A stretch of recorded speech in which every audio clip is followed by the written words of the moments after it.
But how strong is that demand? Quantify that for us. I mean, what kind of numbers are you seeing in terms of demand for luxe travel versus a year ago? And what are you anticipating for 2025? Well, all our brands from luxury to the mid-market have shown a double-digit growth in rate. But obviously, the strongest is the luxury segment. That is also because of the brand itself.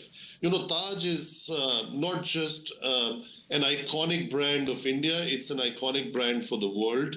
And the ability of Taj brand to charge more or to get through any kind of headwinds is very, very strong. It's a matter of pride for most parents to have their children get married at the Taj, which is a very big part of our business, the wedding business in India.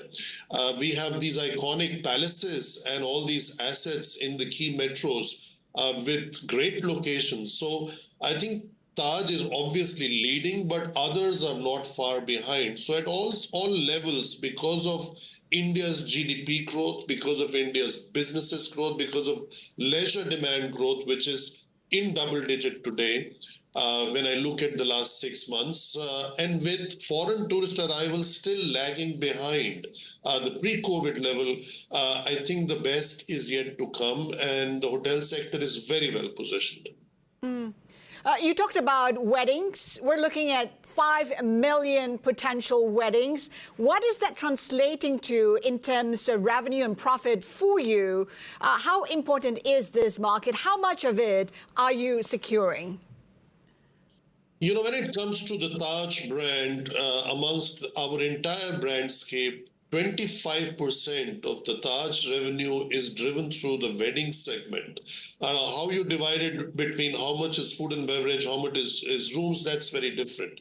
And of that 25% revenue, the conversion rate is easily 50% on wedding business, because that's something most Indians look forward to in their lifetime to celebrate that occasion. It's not just an occasion for the couple that is getting married. It's really a social event in India where all the families and the friends and everyone else gets together, and also that's how the relationships have been maintained over decades and generations. We hear that the upper middle class is splashing, but the middle class isn't spending too much. How are you addressing that issue? How are you making your hotels attractive to the middle class? Well, we have come up with new brands in this segment. We have reimagined the Ginger brand. We've just added a Tree of Life, which is small, experiential boutique hotels to address the needs and wants of the tier 2, tier 3 markets and the so-called middle class. But generally speaking, it's all a functionality between disposable income and the desire to experience something new. So whether it's middle class or high middle class or luxury or whatever, I think it all depends on what the event is, what the occasion is, and how you want to celebrate. But the good news is today our brandscape is diversified enough to address needs of all customer segments that are available in a heterogeneous country like India. Internationally, in terms of your strategy, what are you looking at? You expanded in Bahrain. Are you looking at more markets? We will be opening, we just opened last week a hotel in Bhutan. We are opening 2 more this year. So Thimphu is what we opened. We are opening in Paro and Phobchika.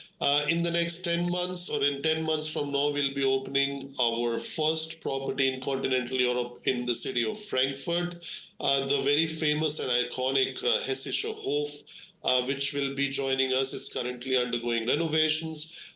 We are also looking at other opportunities both in Western Hemisphere as well as in Southeast Asia. Hopefully by next quarter, when you invite me back, we'll be able to share that news with you too.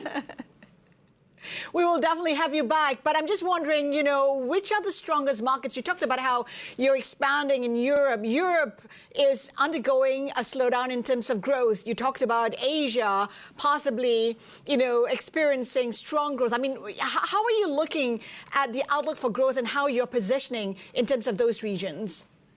Europe is Europe and is there to stay. It may undergo now a downturn, but that is the opportunity. You don't enter markets with any kind of risk, and we're not buying these assets. This is just an operating lease in Frankfurt. The hotel investments, in my opinion, are anti-cyclical. So you should enter when the market is not at the highest level and probably is a little bit soft, so that by the time you finish renovating and you finish repositioning the property, which will be like if you open Frankfurt in 10 months from now and it takes another year and a half for it to settle down through the beginning phase, then we are talking about 2.5 years. And I think in a market like Frankfurt, where Indian businesses are so strong, German businesses are strong, all the banks are present there, the long-term outlook, the mid and long-term outlook of Frankfurt remains strong. So it's a good time to enter the market now. Right. So how many properties do you think you'll be having in the next 2 years, given the optimism?